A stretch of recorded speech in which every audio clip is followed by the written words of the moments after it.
Hi hello నమస్తే welcome to plus TV నేను అలంకృత రామ్ గోపాల్ వర్మ గారికి శివ మూవీ ఎంత బ్లాక్ బస్టర్ హిట్టో మీ అందరికీ తెలుసు.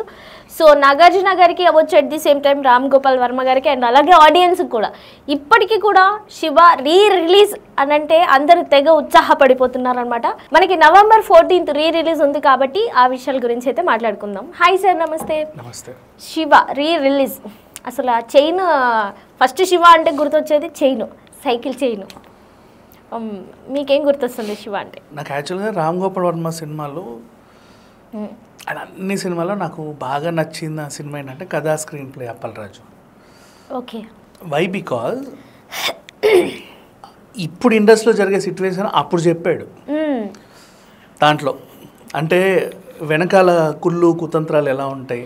నీకు ఒక విషయం చెప్తా చూడు. ఇప్పుడు నీ సినిమా హిట్ కావడానికి నువ్వు ఒక ఎడిటర్ని పెట్టుకుంటావు, వాడికి ఓ 2 కోట్లు ఇచ్చావు అనుకుందాం. నాకు నీ సినిమాకి సంబంధం లేదు, నీ సినిమాని ఫ్లాప్ చేయమని అదే ఎడిటర్ నేను 3 కోట్లు ఇస్తాను. నీకు అర్థమైందా? అర్థమైంది. నీ సినిమా పాటలు బాగా పెట్టుకోవాలని ఒక మ్యూజిక్ డైరెక్టర్ని పెట్టుకొని 10 కోట్లు ఇస్తావు. నేను అదే మ్యూజిక్ డైరెక్టర్ 20 కోట్లు ఇచ్చి మరి సరిగా చేయకంట, పాడు చేయమని చెప్పి. అట్లా అంటే అప్పుడు ఆ సినిమా ఫ్లాప్ అయింది అనుకో, ఆ హీరో మార్కెట్ పడిపోతుంది. తర్వాత ఈ హీరో లేస్తాడు. నెక్స్ట్ ఒకేసారి 2 సినిమాలు రిలీజ్ అవుతున్నాయి పోటీ. ఈయనంటే ఆయనకు పడుతుంది, ఆయనంటే ఈయనకు పడుతుంది, హీరోల ఫ్యాన్స్కి కూడా. ఏం చేస్తారంటే ఆ హీరో ఫ్యాన్స్ ఈ సినిమాకి వస్తారు ఫస్ట్ డే ఫస్ట్ షో, మైక్లు వస్తాయి కదా, చిచ్చి బాలేదండి బాలేదండి బాలేదండి వెళ్ళిపోతారు. ఫస్ట్ డే ఫస్ట్ వస్తే వాడు ఫ్యాన్ అనుకుంటావు నువ్వు, కాదు. అట్లా అట్లా అంటే మౌత్ టాక్ వల్ల అప్పుడు వెంటనే ట్విట్టర్లో అందరూ ఏం రాస్తారు, పబ్లిక్ టాక్ నెగిటివ్ వచ్చిందండి అంటారు.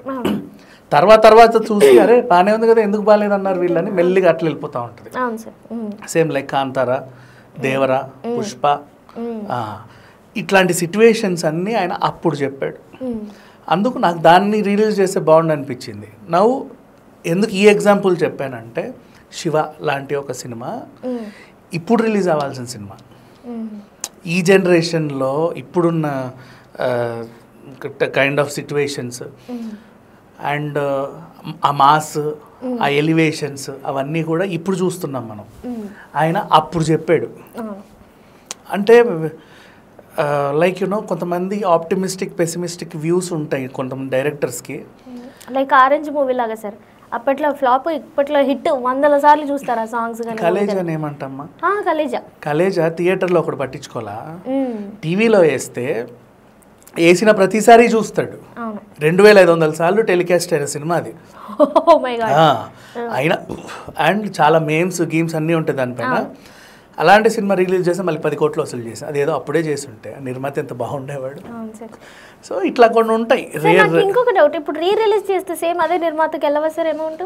వాళ్ళవే కదా, వాళ్ళే కదా చేసుకున్నారు, ఆయన ప్రోడక్ట్ అది, ఆయనకే వెళ్తాయి కదా. మీరు అందరూ పనిచేసి మీరు రెమ్యునరేషన్లు తీసుకున్నారుగా, ప్రోడక్ట్ నాది, నేను దీన్ని ఏమైనా నేను కావాలంటే చైనాలో రిలీజ్ చేసుకుంటా, ఇంకొక గ్రహంలో కూడా రిలీజ్ చేసుకుంటా, అక్కడ చూసేవాళ్ళు ఉంటాయి. సో ఇప్పుడు శివ గురించి మాట్లాడుకుంటే, మొన్న రాజమౌళి గారు, అలాగే చిరంజీవి గారు, సందీప్ వంగ, నాని, అల్లు అర్జున్ అండ్ మహేష్ బాబు, వాళ్ళంతమంది దాని గురించి మాట్లాడి చెప్పారు, Shiva is nothing like something అని. అది నిజమే.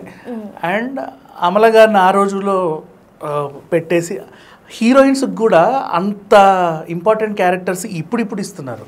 ఒకప్పుడు ఏంటంటే హీరోయిన్లని జస్ట్ ఏవో సెంటిమెంట్ సినిమాలకి పరిమితం చేసి అంత ఇదిగా ఎప్పుడు చూపలా. బట్ అంత స్టైలిష్గా హీరోయిన్ని చూపించడం, అంత స్టైలిష్గా హీరో క్యారెక్టర్ రాసుకోవడం, అందరికీ ఆ సైకిల్ చైనే గుర్తొస్తుంది. ఇప్పుడు నిజంగా చైన్లు ఉన్న సైకిల్ ఉన్నాయో లేదో కూడా నాకు తెలియదు. అట్లా వంగి ఆ సైకిల్ చైన్ తీయడం, అలా కట్టుకొని శివ శివ అంతే. దాని గురించి ఏమని మాట్లాడుతాను చెప్పు. అది మళ్ళీ చేయలేని ప్రోడక్ట్, ఎవరు మళ్ళీ కూడా చేయలేరు. ఆర్టిస్టులు కూడా నీకు ఇప్పుడు మళ్ళీ అలాంటి వాళ్ళు దొరకరు. దొరకడు. శుభలేఖ సుధాకరే కానీ, చిన్నాయే కానీ, ఎవ్రీవన్ దే పర్ఫార్మ్డ్ వెల్. అసలు అదొక మాస్టర్ పీస్ అంతే. అది వాళ్ళందరూ ఇప్పుడు ఉన్నారు చక్కగా మంచి మంచి నటులు. ఆ రోజుల్లో అలాంటి సినిమా తీసి ఇప్పుడు ఇంత మంచి నటులు ఉన్నారు. అండ్ జేడి చక్రవర్తి, అట్లా ఇట్స్ సంథింగ్ ఒక రేర్ ప్రోడక్ట్ అనమాట అది. దాన్ని మనం బట్ ఆర్జీవి గారి సర్టెన్ టైం కొన్ని పాస్ట్ ఇయర్స్లోకి వెళ్తే బిఫోర్ తీసిన దయ్యాల సినిమాలే అవనియొచ్చండి, ఇలాంటి యాక్షన్ మూవీసే అవని, ఏమైనా అసలు సూపర్ డూపర్ హిట్ సార్. ఇప్పటికీ దయ్యాల సినిమాలు అవి ఉన్నాయి కదా, జేడీ గారు చేసింది అది కానీ ఇది కానీ. ఇప్పుడు చూస్తున్నాం మనం కొత్త కొత్త హారర్ సినిమాలు, ఆ రోజుల్లోనే భయపడ్డాం కదా. అసలు రియలిస్టిక్ గా భయపడుతున్నాను సార్ ఇప్పుడు కూడా, ఇప్పుడు అంత భయపెట్టట్లే. కానీ అసలు ఇప్పుడు ఏంటంటే మధ్యలో హర్రర్ కామెడీ సినిమాలు వచ్చిన తర్వాత దయ్యం అంటే కామెడీ అయిపోయింది. పక్కన వచ్చి కూర్చుని అప్పుడు చాలా సీరియస్ గా భయం వేసేది. చీకట్లో మేమైతే అసలు మా ఇల్లు కొంచెం ఎట్లా ఉంటుందంటే స్పేషియస్ ఎక్కువ అనమాట ఇంట్లోనే, ఇక్కడ నుంచి. అండ్ ఆ చివరి అక్కడెక్కడో బాత్రూమ్ ఉంటుంది, ఫుల్ చెట్లు. నైట్ భయం మాకు అటు వెళ్ళడానికి, అంత భయపెట్టేసినాయి ఆ సినిమాలు. నవ్వు అంటే ఏంటో ఇప్పుడు సినిమాలకు ఏం చూపించారంటే దయ్యం అంటే జాలి కలిగించేలాగా ఉన్నాయి ఇప్పుడు. ఏదో ఒక బాధతో దయ్యానికి హెల్ప్ చేయాలి మనం. భయపడతారు, భయపెట్టిన తర్వాత అయ్యో పాపం ఈ దయ్యం మంచిదే, ఎందుకు ఇట్లా తయారైందంటే ఓ ఫ్లాష్ బ్యాక్ చాలా మంచి దయ్యం, ఉత్తమ దయ్యం అది. అయ్యో పాపం దయ్యంకి ఎంత కష్టం వచ్చింది, ఎక్కడైనా బాగుంటుంది అలాంటి. అంటే దయ్యాన్ని మొత్తం భయం అనేది కాన్సెప్ట్ తీసి పడేశారు మన మైండ్ లో నుంచి. ఒక దయ్యం అంటే దయ్యమే, అది భయం అనేది ఉండాలి. ఇప్పుడు దేవుడు గుళ్ళకి మనం ఇప్పటికీ భక్తితో ఎందుకు వెళ్తున్నాం, ఇంకా పెరిగింది. అలా దయ్యం మీద భయాన్ని తగ్గించేసాయి ఈ హారర్ కామెడీ సినిమాలు. బట్ అగైన్ ద ట్రెండ్ మళ్ళీ వస్తే కనుక ఇప్పుడు ఇంగ్లీష్లో ఉండేవి దయ్యాల సినిమాలు, ఇంగ్లీష్ దయ్యం సినిమాలన్నీ కూడా క్రిస్టియానిటీ మతానికి అవి ఒక వాటిని లేపేలా అంటే భయపెట్టి లాస్ట్ కి సిల్వ చూపించేసి క్రిస్టియానిటీ ప్రమోషనల్ సినిమాలు అవన్నీ. తెలుగులో రామ్ గౌడ తీసినది రియలిస్టిక్ సినిమాలు. అంటే తర్వాత లాస్ట్ దేవుడిని తెచ్చి నిన్నేమి చల్లార్చడు, ఆ దయ్యం నుంచి నువ్వు తప్పించుకొని బయటపడ్డ తర్వాత అమ్మయ్య అంతే, ఆ దయ్యం ఇంకా అక్కడే ఉంటది, దాన్ని మనం ఏం చెయ్యం. అట్లా ఇంకా సమాధుల్లో నుంచి చేతులు రావడం, ఆ మనుషులందరూ జోంబీ లాగా వచ్చి కొరుక్కు తినడం, ఇట్లాంటి ఎఫెక్ట్స్ అన్నీ ఆయన అప్పట్లోనే. అండ్ టెక్నాలజీ లేనప్పుడు ఇప్పుడున్న టెక్నాలజీకి మనం ఎన్నో మ్యాజిక్స్ చేయొచ్చు. అప్పుడు అంత సౌండ్ ఎఫెక్ట్స్ లేవు, అంత క్లారిటీ కెమెరాలు లేవు. ఆ రోజుల్లోనే కేవలం నటీనటుల పర్ఫార్మెన్స్తోనే మనకు ఆ ఫీలింగ్స్ అన్నీ వచ్చాయి. సో చిన్న పిల్లని కూడా తీసుకొచ్చి మనల్ని భయపెట్టాడు చాలాసార్లు.